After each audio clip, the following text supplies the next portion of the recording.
What is good, everybody? My name is the Coaster King, and today I'm bringing to you guys some news that has come out of Six Flags Fiesta Texas in the past few days.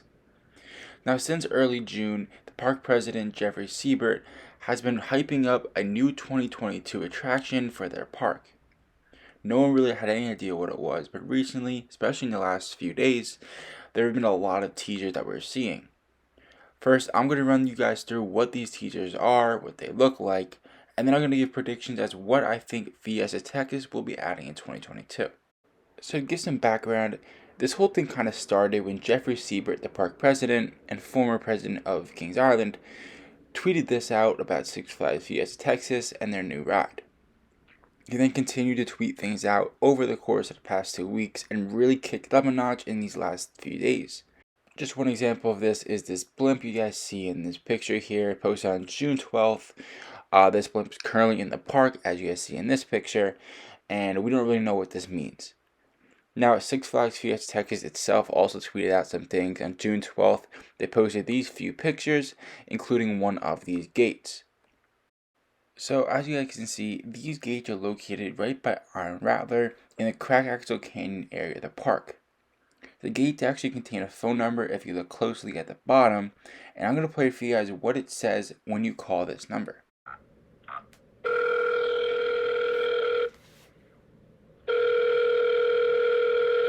Why, hello, it's nice to hear from you again, my frightened friend.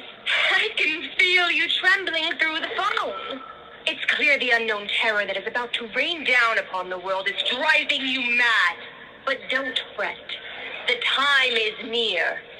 Fear is inching its way closer and closer. Soon, evil will replace good, and the horrific vision I have for the human race will become reality. Prepare now for the wickedness that will soon be coming. Call back soon if you dare. I know you will. So, pretty interesting sound there. It definitely gives you a lot. So what it tells us is honestly that it's probably going to be themed to steampunk or some sort of demonic theme, and then you're going to continue with that Daredevil dive theme and that in that area in Crack Axle Canyon. But it doesn't really tell us though is what ride. Some of these phone calls that you can make, for example, Great Adventure a few years ago did one for Cyborg where it kind of give you a hint at what the ride was. This one we don't get that. So we don't really know what the ride is going to be from this, but we do have that information from somewhere else. Jeffrey Siebert, once again the park president, did say a few things about this ride in a few events in the past.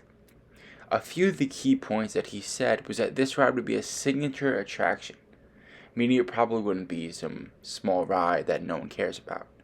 And also he said that it was in the works for 5 years.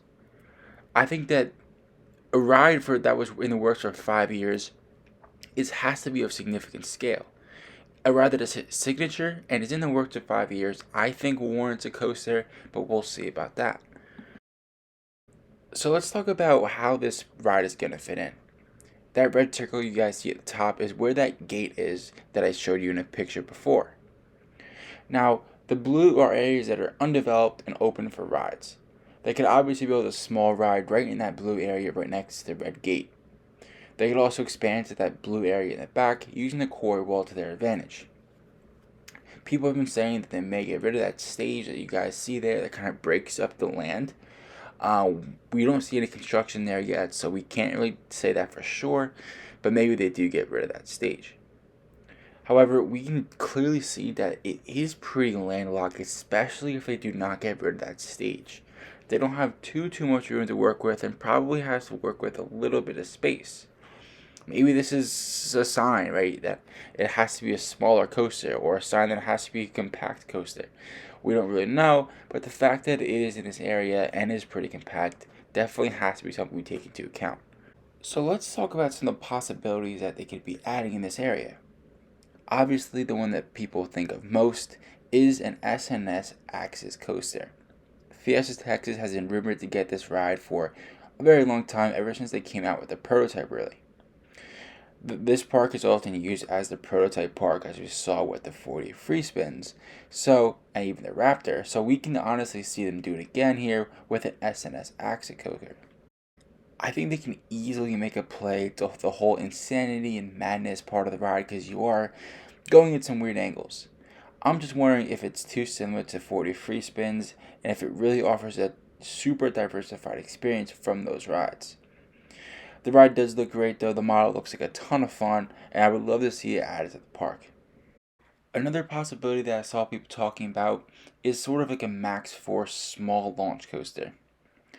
I think that this is pretty possible because it is compact and would probably fit in the area. They could also use the core wall to their advantage pretty easily. However, I don't know really because they already have Poltergeist, of course, and they're continuing to invest a lot of money in that ride. I think they're retheming it starting July 4th, so they're putting tons of money into retheming that ride, repainting it. So are they going to want to get another launch coaster just to put it in the opposite end of the park? I'm not sure. One more option that I do see them possibly doing is pulling a Six Flags really. What they could be doing is just adding in a small thrill ride and just hyping it up to the absolute extreme. I don't know if this is actually what they're doing, but this could be very well an option. They could just be hyping up nothing, but we'll have to see. I think they could definitely make an insanity madness play off of this sort of ride. The Cyborg clones that they threw in a few of their parks, they could probably add that ride in and call it to that insanity theme and continue to retheme that steampunk area. It would fit in decently well, but I'm not too sure if they're going to do that. I don't know if that would be a signature attraction or that they would be working on that for 5 years. They may have. I just don't think that's a signature attraction. It doesn't really fit into that mold.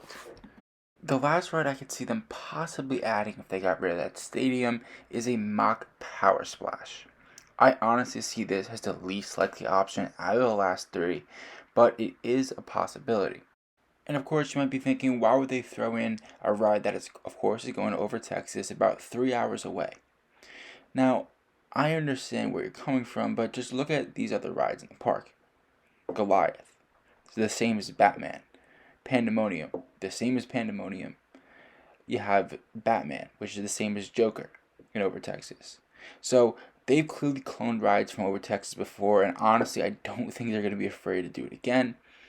They may have bought a few of these rides in bulk. Maybe they bought like 3 of them, and now they're just trying to put them in their park. So they already expensed it. Now they're just going to put them in Fiesta Texas. But honestly, I don't see this as too likely of an option. I don't think they would do that. And I think it takes up a little too much space. But with that being said, that's going to do it for today's video. Be sure to let me know in the comment section what you guys think Fiesta Texas is going to be adding and what you guys see this park's future being. I'll see you guys next time.